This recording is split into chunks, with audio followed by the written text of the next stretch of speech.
KSI. Okay, hold on. I got it. Okay.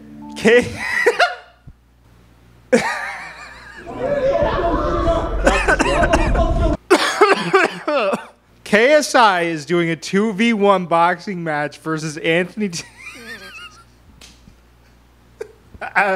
KSI is doing a 2v1 boxing match versus Slim and Anthony Taylor.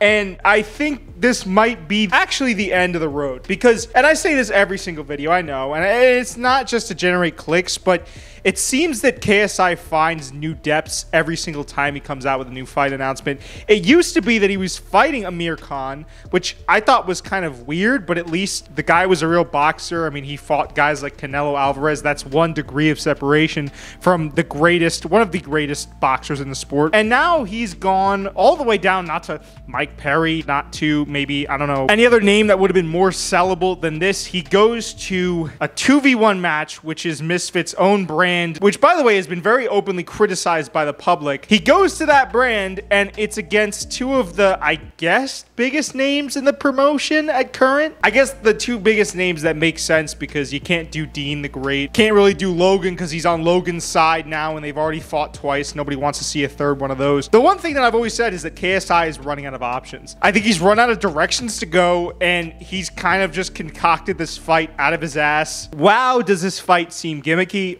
Wow, does it seem unneeded, unattractive? Like, I don't even want to watch this fight. Physically, there's nowhere else that KSI can go from here. I'd say he trapped himself, but to say that would be assuming that he hadn't trapped himself a long time ago, and that's why we find ourselves in this situation. I want to know about the rule set. I know it's 2v1. I know Misfits does that. That's their thing. And it's crazy because I know guys who are actual boxing fans that used to critique KSI, used to critique Jake Paul about not actually fighting real fighters. And now you know what? They're critiquing Jake Paul because, like it or not, Jake Paul is staying more so in the realm of real traditional boxing. I don't hear guys talk about KSI anymore because KSI's not really staying in that traditionalized realm. It's kind of crazy. And I've always been the guy to kind of back up these more exhibitionist kind of weird fights like the Jake Paul versus the Mike Tyson fight. When everyone else was coming down on it, I was saying that, hey, this fight doesn't make any sense, but it's fun. This fight, like a 2v1 tag team match, KSI and two mid-level names from Misfits, that's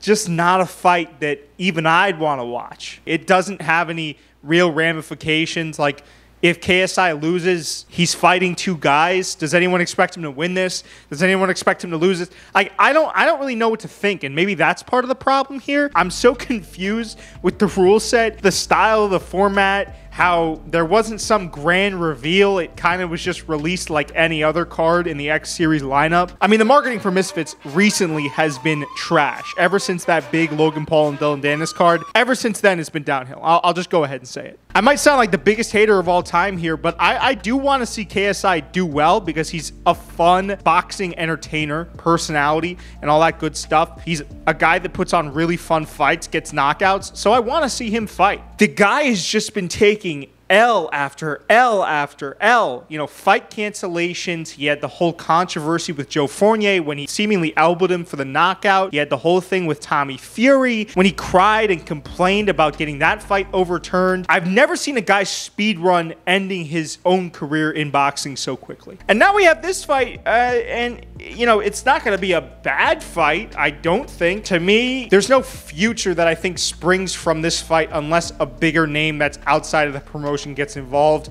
And even then, if you're, let's just say, a UFC fighter that's just released from his contract, a BKFC fighter that's just released from their contract, that have a little buzz behind their name, let's just say, we'll use Mike Perry or we'll use Darren Till for a good example. Both those guys are decently large names. Both of those guys are guys that you could put on an influencer card and make it have more credibility. And both those guys already got swallowed up by MVP Promotions and Jake. Jake is single-handedly winning the war here. And I'm not trying to play like the Jake Paul flute solo here or anything and compare him to KSI, because I think that's something you do if you're like 14 years old, right? You go into the live Twitter spaces and you defend your favorite creator. But what I am saying is you look at the parallels between these two guys, and it's quite clear to see that Jake Paul is winning the war single-handedly here. There's nothing else you could say, really, because when it comes down to it, Jake is doing better with promotion. Jake is doing better at getting bigger names, putting on bigger fights. And Misfits, while I think their head is in the right place, creatively trying all these like weird fights out. I've said this from the start, and I'll say this again. You can't dilute the water with too many weird and wacky ideas. Maybe one or two along the way. I mean, the PFL, their scoring system is much more like traditionalized sports. That's the Professional Fighters League on ESPN. But ESPN picked them up because there's still the strong traditional MMA roots there. If you have like a 2v2, a 1v2, a survivor tag match, all these different things, all these different ideas that Misfits is putting forward, instead of putting work into developing homegrown names, it's just not going to serve you long run. And now KSI, the biggest name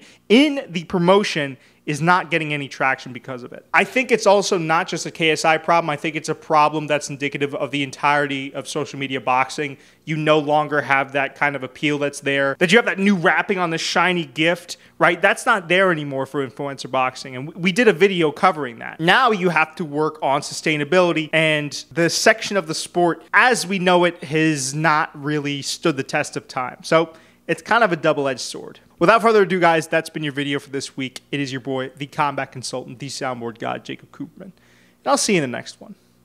Bye-bye for now.